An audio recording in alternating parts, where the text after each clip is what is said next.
Film की शुरुआत एक पुराने वीडियो से होती है जिसमें निक का जन्मदिन मनाया जा रहा होता है, जहां उसके पिता और पूरा परिवार काफी खुश नजर आते हैं। और फिर अचानक निक के पिता पार्टी से कहीं गायब हो जाते हैं, जिसके बाद हम निक को देखते हैं जो अब 48 साल का हो चुका है और एक बिलियनर बैंकर है। दरअसल जिस दिन निक का जन्मदिन था उसी दिन उसके पिता ने आत्महत्या कर ली थी, जब उनकी आयु 38 साल की थी। और आज भी उसका जन्मदिन है, पर अपने पिता की मृत्यु के बाद उसने कभी भी अपना जन्मदिन नहीं मनाया।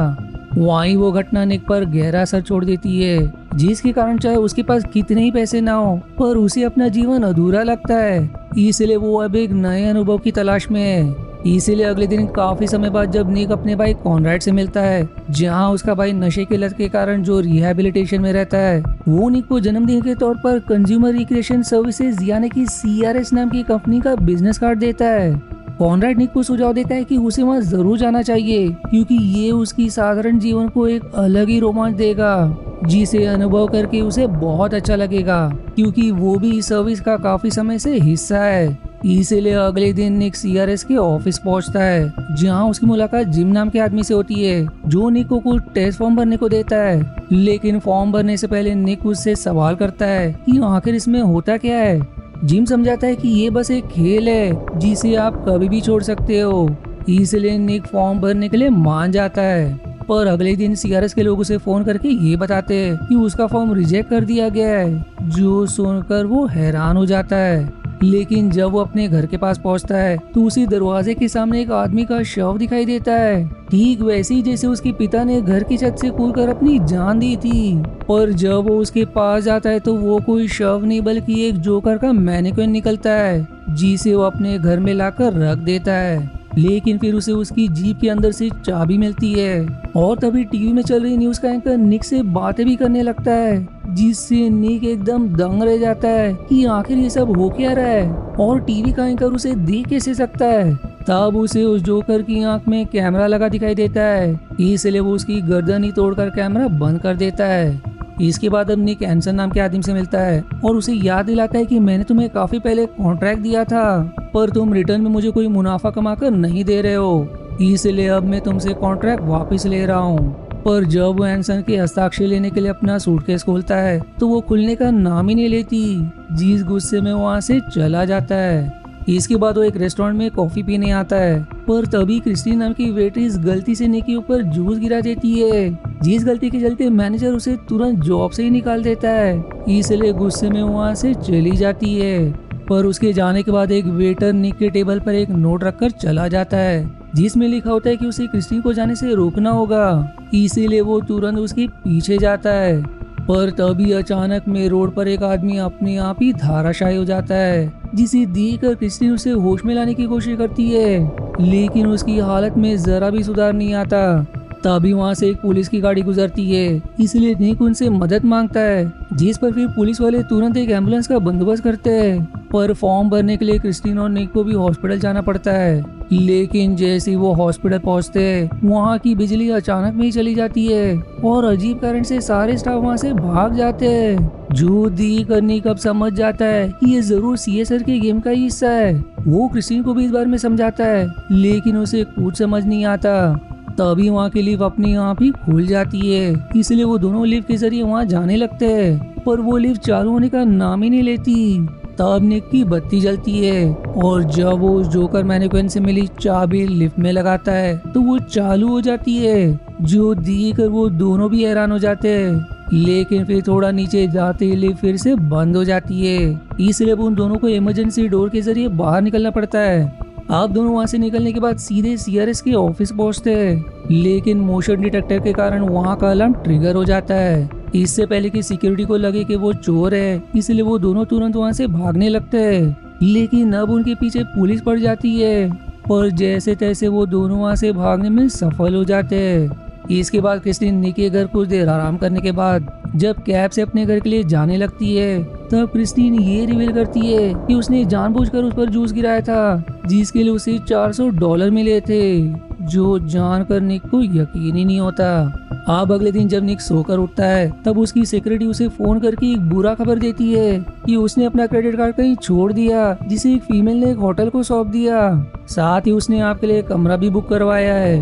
जो जानकर वो समझ जाता है कि ये काम भी जरूर सीआरएस वालों का ही होगा, इसीलिए वो तुरंत उस होटल के कमरे में पहुंचता है। पर रूम की हालत काफी खराब होती है और वहाँ उसका वही सूटकेस भी खुला रखा होता है जो पहले उसे खुल ही नहीं रहा था। जी सूटकेस के अंदर कई सारे अश्लील फोटो और ड्रग्स भी होते हैं। वो अब ड्रग्स को तुरंत सिंक में बहाने पड़ता है, पर तभी कांच टूटने के कारण उसका हाथ कट जाता है। इसलिए वो सारी चीजों को सूटकेस में ही भर के होटल से निकल जाता है। लेकिन इतना कम नहीं कि अब कोई उसके कार का पीछा करने लग जाता है। इसलिए वो चालाकी दिखाते हुए उस कार के ड्राइवर को पकड़कर उससे जवाब की मांग करता है कि वो कौन है और क्यों उसका पीछा कर रहा है। वहीं उसके पास एक गन भी होती है, इसलिए अब निक उसे उसकी ही गन दिखाकर धमकाने लगता है। जिस पर अब जाकर कार का ड्राइवर रिवील करता है कि मैं एक प्राइवेट डिटेक्टिव हूँ और तुम्हारा पीछा करने के लिए मुझे पैसे मिले थे।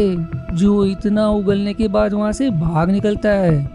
इसके बाद वो अपने ऑफिस आता है और अपने लॉयर को सीआरएस के बारे में सारी जानकारी निकालने को कहता है। वहीं उसे उस सूटकेस के अंदर से एक हैंडल भी मिलता है, पर जब वो घर वापस आता है तो उसके पूरे घर की दीवारों पर ग्राफिटी बनी होती है। साथ ही घर का सारा सामान बिखरा पड़ा होता है, जो देखकर वो तुरंत पुलिस को फोन करके रिपोर्ट करता है कि मेरे घर में कुछ लोग तोड़फोड़ करके चले गए। लेकिन इस पर सामने से उसे अजीब ही जवाब मिलता है कि उसे कैसे यकीन है कि वो लोग सच में चले गए। जो सुनकर निक एकदम घबरा जाता है। ऊपर से तभी दरवाजे के बाहर से कॉनराड निक को अपने साथ चलने को कहता है, इसलिए वो दोनों अब गाड़ी से निकल जाते हैं। कॉनराड अब यहाँ खुलासा करता है कि ये सब सीआरएस वाले कर रहे हैं। मैंने भी उनसे पीछा छुड़ाने के लिए उन्हें बहुत सारे पैसे ऑफर किए, लेकिन फिर भी वो अपना खेल बंद नहीं कर रहे।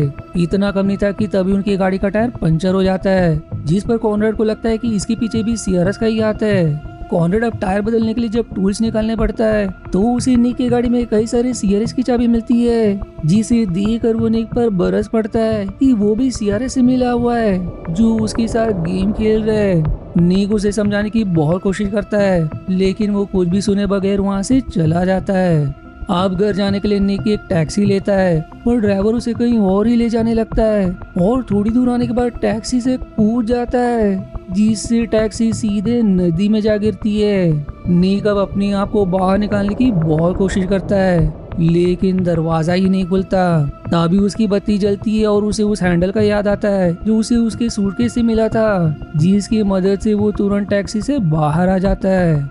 अब अगले दिन निक डिटेक्टिव्स के साथ सीआरएस के ऑफिस पर छापा मारता है, लेकिन वो जगह एकदम खंडर बन चुकी होती है, जो देखकर वो एकदम दंग रह जाता है। इससे अब उसका शक क्रिस्टीन पर आ जाता है, इसलिए वो उस कैब ड्राइवर तक पहुंचता है जिसने पिछली बार क्रिस्टीन को घर पर छोड़ा था, और उससे क्रिस्टीन का पता लगा लेता है।